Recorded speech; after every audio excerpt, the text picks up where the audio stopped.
Assim como você está, feche seus olhos, curve sua fronte e vamos juntos orar a Deus. Querido Deus, estamos aqui diante de Ti para estudar a Tua Palavra. Que o Senhor derrame sobre nós o Espírito Santo, para que possamos ter um entendimento da Tua mensagem. É o que te pedimos em nome de Jesus. Amém, Senhor. Olá, que todos sejam muito bem-vindos a mais uma recapitulação da lição da Escola Sabatina. Aqui quem fala é o irmão Alcides, diretamente do Japão. E antes da gente iniciar os nossos estudos, eu gostaria de fazer um convite especial para todos os nossos amigos e irmãos que não são membros da Igreja Adventista do Sétimo Dia, mas que gostariam de estudar a Bíblia conosco. Basta você ter uma Bíblia em sua casa, em suas mãos, que você será muito bem-vindo. E você já pode estudar a Bíblia semanalmente conosco. Tá certo então? Então vamos ver lá qual que foi a mensagem da semana. Livres para descansar. O Senhor é minha luz e a minha salvação. De quem terei medo? O Senhor é a fortaleza da minha vida. A quem temerei? Salmo 27, versículo 1. Nessa semana a gente estudou sobre dois personagens bíblicos. Um seria o paralítico de Cafarnaum, cujo relato bíblico está em Marcos, no capítulo 2, versículos de 1 a 12. E também o profeta Elias, cujo texto está no primeiro livro de Reis, nos capítulos 18 e 19. Vamos analisar a situação. O paralítico de Cafarnaum, ele ficou sabendo que Jesus estava na cidade, ele queria ir até Jesus. Então, a solução que ele teve foi que os amigos o levassem até ele. Chegando lá, o que acontece? A casa estava cheia, a casa estava lotada, não tinha como ele chegar próximo a Jesus. Então, seus amigos o desceram através do telhado. Removeram algumas telhas e assim ele desceu através de cordas ou algo assim. Chegando ali na frente de Jesus, Jesus simplesmente disse assim: Filho, seus pecados estão perdoados. Tamanha era a fé daquele homem, né? Ou seja, Jesus ficou impressionado pela fé que esse homem tinha. Ele fez tudo o que deveria, mesmo sem poder andar, mesmo sem poder entrar no local. Ele fez de tudo para estar perto de Jesus. O que acontece? Os líderes religiosos começaram a murmurar e falar: não, quem que é esse que acha que pode perdoar pecados? Jesus, sabendo disso, Jesus disse o seguinte: o que é mais fácil, perdoar os pecados ou falar para ele, levante, tome sua cama e ande? Nesse momento ele se virou para o paralítico e disse o seguinte: tome sua cama e ande. Ou seja, qual que é o contexto aqui? Tudo isso que Jesus fez foi para que todos ficassem sabendo que Jesus tinha o poder de fazer as duas coisas: perdoar pecados e também de curar. Certo? Então, isso que Jesus quis mostrar com essa situação. Então, olha só, o paralítico de Cafarnaum foi levado até Jesus, foi perdoado e ele foi curado. Vamos fazer uma análise dessa situação toda. O que acontece? Muitas vezes a gente quer chegar perto de Deus. Vamos supor uma situação assim, ou a gente não conhece Deus, ou a gente está afastado de Deus, a gente está afastado de a igreja, por exemplo, para estar perto de Deus. Mas toda vez que a gente quer ir à igreja, muitas vezes a gente pode se sentir paralisado, assim como paralítico. Eu não vou porque o que as pessoas vão dizer? Eu não vou porque fulano vai estar lá e tudo mais. Primeira situação, você não vai na igreja por causa das pessoas. Você vai na igreja por causa de Deus. E se você quer ir, você vai dar um jeito. E se realmente você quer ir, não tem como, o Espírito Santo envia pessoas para que te levem até perto de Deus. E foi o que aconteceu com o paralítico. Os amigos estavam ali. E nessa questão, ele estava doente. E além dessa doença física que ele tinha uma doença espiritual. Ele sofria um sentimento que ele tinha de culpa. Porque naquela época, todas as pessoas que tinham algum tipo de doença como essa eram acusadas de terem pecado de alguma forma no passado.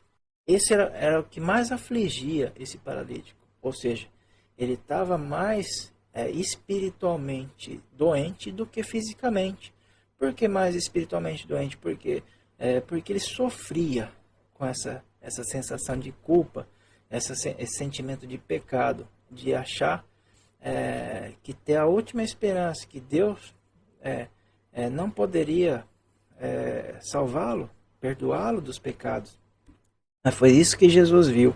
Ou seja, imediatamente Jesus, a primeira coisa que Jesus fez foi: filho, seus pecados estão perdoados. Então, é bem interessante aqui dessa forma. Não importa se a gente erra, se a gente errou, mas a gente reconhece o nosso erro, a gente se arrepende do nosso erro e apresenta esse pecado que a gente teve, talvez, aos pés da cruz de Jesus, Deus vai lá e nos perdoa. É para isso que Jesus existe. É por isso que Jesus foi morto, para perdoar nossos pecados, para pagar pelos nossos pecados. Tá certo? Então, a gente não precisa se sentir mal, porque a gente fez isso, fez aquilo, a gente caiu. Mas isso não tira o nosso direito de levar o nosso pecado aos pés da cruz. Para que Jesus nos perdoe, para que Deus nos perdoe. E a gente pode encontrar o que for. A gente pode encontrar não os líderes religiosos murmurando. A gente pode encontrar pessoas que estão ali: o que esse cara quer aqui? O que esse fulano quer aqui? Tanto que ele fez de errado. Primeiro aspecto. Se a gente está fazendo isso, a gente não pode a gente está pecando também. Porque só Jesus é capaz de nos julgar. Então, uma coisa interessante. O paralítico não estava nem aí para as pessoas que estavam ali. Certo? Imagina, ele era paralítico, era o único, né? Vamos supor, naquela casa, né? Ou seja, de repente você está na igreja, imagina, e vem uma pessoa descendo pelo telhado, você vai pensar: é louco, né? E só que ele não estava nem aí. O que importava para ele era estar junto de Jesus. Tá certo? Então, a gente não pode deixar problemas que a gente tem na nossa vida nos paralisar. O segundo aspecto é a questão de Elias. Elias, ele era um profeta que ele anunciava, ele confrontou Acabe. E por conta desse confronto, falando que existiria seca por um período relativamente grande, ele confrontou Acabe e, sendo assim, Acabe e mais a sua esposa Jezabel começou a matar todos os profetas de Deus. Inclusive Elias. Deus fez o seguinte: tirou Elias daquela região, falou que ele ficasse perto do riacho de Querite, e ali ele foi alimentado por Deus, ele foi cuidado por Deus através de corvos que levavam carne para ele todo dia. É uma cena assim, até estranha, né? Deus faz as coisas para que a gente saiba que é uma coisa que vem de Deus, uma coisa totalmente diferente. Já pensou você recebendo comida de corvo? Uma coisa que realmente só Deus mesmo para fazer isso aí, para que fique claro, para que a gente não tenha dúvida que as bênçãos que vêm de Deus que sejam realmente de Deus, tá certo? E sendo assim, Deus anunciou que viria chuva, ia acabar o período de seca. Então ele mandou que Elias se apresentasse a Acabe. Só que Acabe tinha que parar com as idolatrias.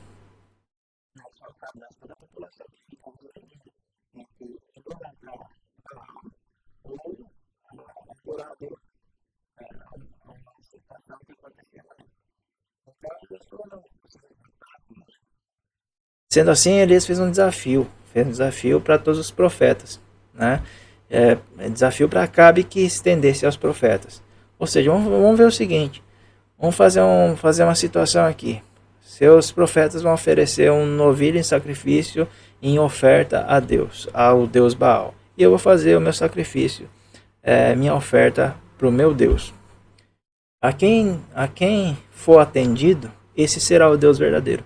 E assim foi. Eles foram lá, os profetas, 850 profetas, escolheram um novilho, e Elias falou: não, coloque em cima do altar, sem colocar fogo, coloca lenha, coloca todas as coisas, menos fogo. Né? E agora clamem, ao seu Deus para que ele consuma essa oferta que vocês estão oferecendo?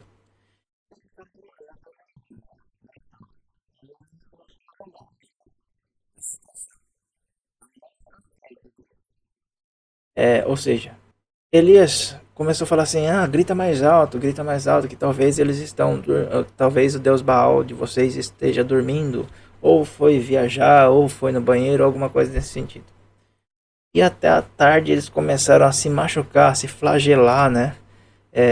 Para que aquele Deus, o Deus Baal, aceitasse, provasse que ele era o Deus verdadeiro. Só que isso não aconteceu, porque quem perdesse esse desafio seria morto, né? Agora imagina só, Elias vendo isso, foi lá, orou a Deus, falou: Senhor, mostra para esse povo todo quem que é o Deus verdadeiro. Sendo assim, nesse momento desce um fogo do céu que consome tudo, porque Elias, além do novilho em cima do altar, ele fez uma valeta ao redor do altar e jogou água. Até essa água foi seca, encharcou mesmo tudo, foi tudo consumido pelo fogo que veio do céu.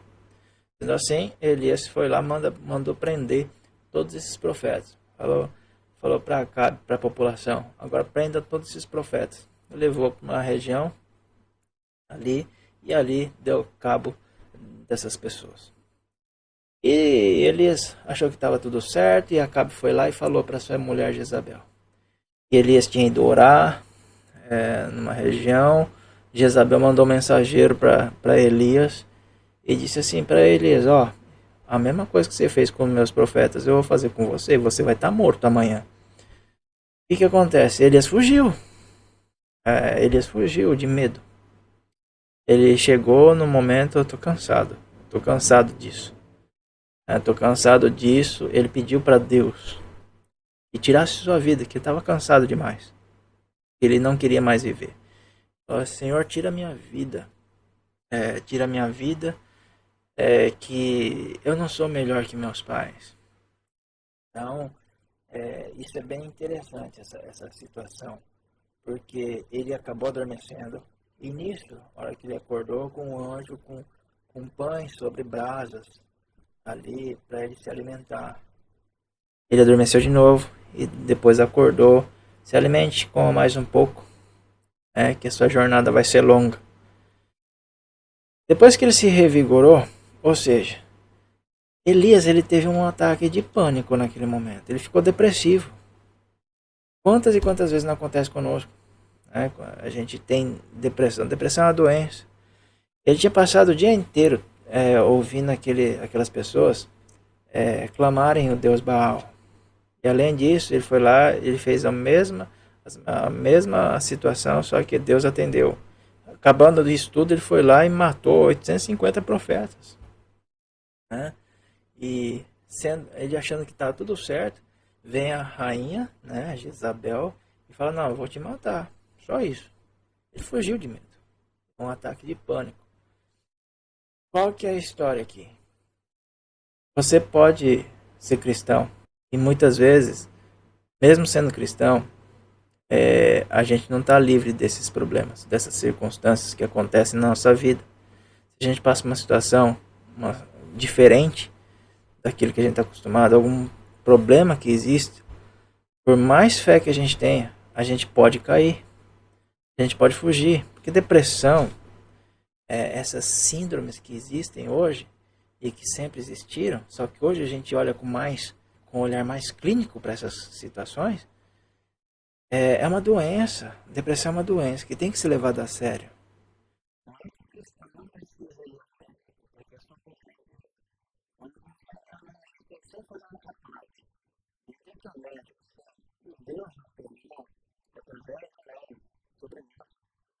Certo? Então é isso que a gente tem que analisar.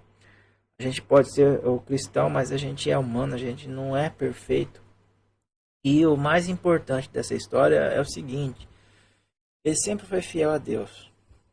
Ele fugiu, ele caiu. Ele foi restaurado. Ele foi alimentado por Deus naquele momento.